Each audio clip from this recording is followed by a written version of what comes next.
ఛత్తీస్గఢ్లో Maoist party July 28 నుంచి August 3 వరకు వారోత్సవాలు జరపాలని పిలుపునిచ్చింది.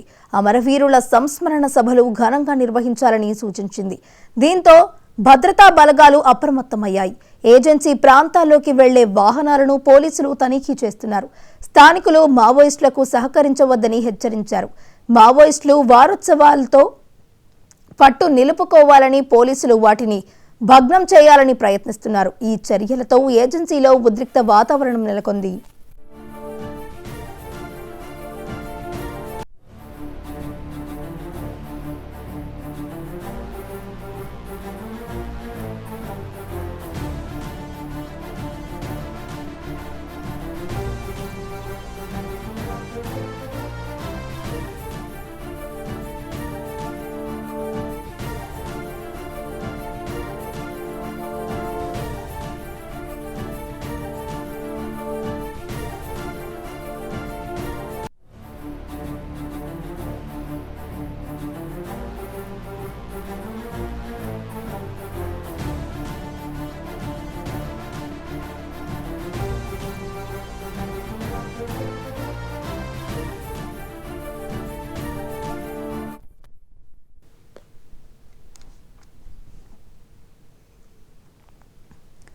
ఛత్తీస్గఢ్లో మావోయిస్టు పార్టీ జూలై 28 నుంచి ఆగస్టు 3 వరకు వారోత్సవాలు జరపాలని పిలుపునిచ్చింది. అమరవీరుల సంస్మరణ సభలు ఘనంగా నిర్వహించాలని సూచించింది. దీంతో భద్రతా బలగాలు అప్రమత్తమయ్యాయి. ఏజెన్సీ ప్రాంతాల్లోకి వెళ్లే వాహనాలను పోలీసులు తనిఖీ చేస్తున్నారు. స్థానికులు మావోయిస్టులకు సహకరించవద్దని హెచ్చరించారు. మావోయిస్టులు వారోత్సవాలతో పట్టు నిలుపుకోవాలని పోలీసులు వాటిని భగ్నం చేయాలని ప్రయత్నిస్తున్నారు. ఈ చర్యలతో ఏజెన్సీలో ఉద్రిక్త వాతావరణం నెలకొంది.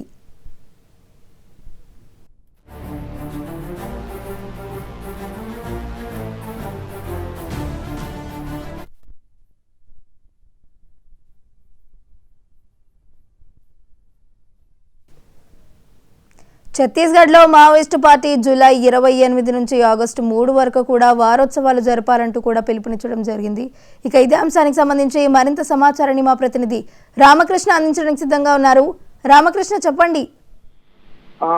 మావోయిస్ట్ పార్టీ ఈ రోజు 28 నుంచి ఆగస్టు 3 వరకు వారోత్సవాలు నిర్వహించాలని చెప్పి పిలుపునిచ్చింది. దీంతో ఛత్తీస్గఢ్ తెలంగాణ సరిహద్దుల్లో ఒక టెన్షన్ వాతావరణం అయితే నెలకొంది. సహజంగా మావోయిస్ట్ పార్టీ వారోత్సవాలకు సంబంధించి ఏంటంటే అమరులకు సంబంధించినటువంటి సంస్మరణ సభలు నిర్వహించాలని చెప్పి పిలుపునిచ్చింది. ఈ ఏడాది కాలంలో ఎవరైతే మావోయిస్ట్ పార్టీకి సంబంధించినటువంటి ముఖ్య నేతలు ఎన్కౌంటర్ లో మరణించారో వాళ్ళందరినీ కూడా స్మరించుకుంటూ భవిష్యత్తులో ఏ రకంగా ముందుకు వెళ్ళాలి అనే ఉద్దేశంతో ఈ సంస్మరణ సభలు వారోత్సవాలు నిర్వహిస్తుంటారు. అందులో భాగంగానే గడిచిన ఏడాది కాలంలో మావోయిస్టు పార్టీకి చాలా ఎదురు దెబ్బలు తగ్గాయి.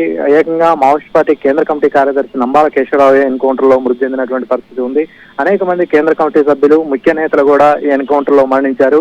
ఇటువంటి క్లిష్ట పరిస్థితుల్లో మావోయిస్ట్ పార్టీ ఏర్పడిన తర్వాత అత్యంతమైనటువంటి క్లిష్ట పరిస్థితులు ఈసారి మావోయిస్ట్ పార్టీ వారోత్సవాలు నిర్వహిస్తుంది. ఇటువంటి సందర్భంలో మావోయిస్ట్ పార్టీ ఒక రకంగా తమ ఈ వారోత్సవాలను ఘనంగా నిర్వహించి తమ ఉనికిని నిలబెట్టుకోవాలని చెప్పి ప్రయత్నిస్తుంది. ఇదే సందర్భంలో భద్రతా బలగాలు కూడా అప్రమత్తమయ్యాయి. మావోయిస్టులు చాలా బలహీనపడ్డారు. ఇప్పుడు గనక వారోత్సవాలు ఘనంగా నిర్వహిస్తే మళ్ళీ వాళ్ళ ఉనికి చాలా బలంగా ఉంటుంది అన్న ఉద్దేశంతో భద్రతా బలగాలు వారోత్సవాలను అడ్డుకునే ప్రయత్నాలు అయితే చేస్తున్నారు. ఇందులో భాగంగానే ఛత్తీస్గఢ్ వైపు వెళ్లేటటువంటి వాహనాల మొత్తాన్ని కూడా క్షుణ్ణంగా తనిఖీ చేస్తున్నారు. అనుమానితులను అదుపులోనికి తీసుకొని ప్రశ్నిస్తున్నారు. ఎవరైతే ప్రజా ప్రతినిధులు మావోయిస్టుకు సంబంధించినటువంటి హిట్ లిస్ట్ లో ఉన్నారో వాళ్ళందరినీ కూడా సురక్షిత ప్రాంతాలకు వెళ్ళాలి అని చెప్పి వాళ్ళకందరికీ కూడా చెప్తున్నటువంటి పరిస్థితి ఉంది. రాత్రి వేళల్లో ఛత్తీస్గఢ్ కు అదేవిధంగా దండకారణ్యానికి వెళ్లేటటువంటి వాహనాల మొత్తాన్ని కూడా బస్సులని ఆర్టీసీ బస్సులన్నింటినీ కూడా నిలిపివేసినటువంటి పరిస్థితి ఉంది. ప్రస్తుతం ఛత్తీస్గఢ్ తెలంగాణ సరిహద్దులో ఒక టెన్షన్ వాతావరణం అయితే నెలకొంది. ఇదే సందర్భంలో మావోయిస్ట్ పార్టీ కూడా పిలుపునిచ్చింది. ప్రజలందరూ కూడా సహకరించాలి. ఆపరేషన్ కగారుతో కేంద్ర ప్రభుత్వం ప్రజా గొంతుకలను అణిచేసే ప్రయత్నం చేస్తుంది. ఆదివాసీలను సహజ సంపదలను దోచుకునే ప్రయత్నం చేస్తుంది. ఈ సందర్భంగా ప్రజలందరూ కూడా మావోయిస్ట్ పార్టీకి మద్దతు పలకాలి. అమరుల సంస్మరణ సభలు గ్రామాన ఘనంగా నిర్వహించాలని చెప్పి పిలుపునిస్తుంది. ఇదే సందర్భంలో పోలీసులు కూడా హెచ్చరికలు జారీ చేస్తున్నారు. ఎవరు కూడా మావోయిస్టులకు సహకరించవద్దు అని చెప్తున్నటువంటి పరిస్థితి ఉంది. ఒకవైపు మావోయిస్టుల చర్య, ఇటువైపు పోలీసుల చర్యతో ఏజెన్సీలో భయాందోళన నెలకొన్నాయి. ఏ క్షణంలో ఏం జరుగుతుందోనన్న ఒక టెన్షన్ వాతావరణం అయితే నెలకొని ఉంది. Right, thank you Ramakrishna.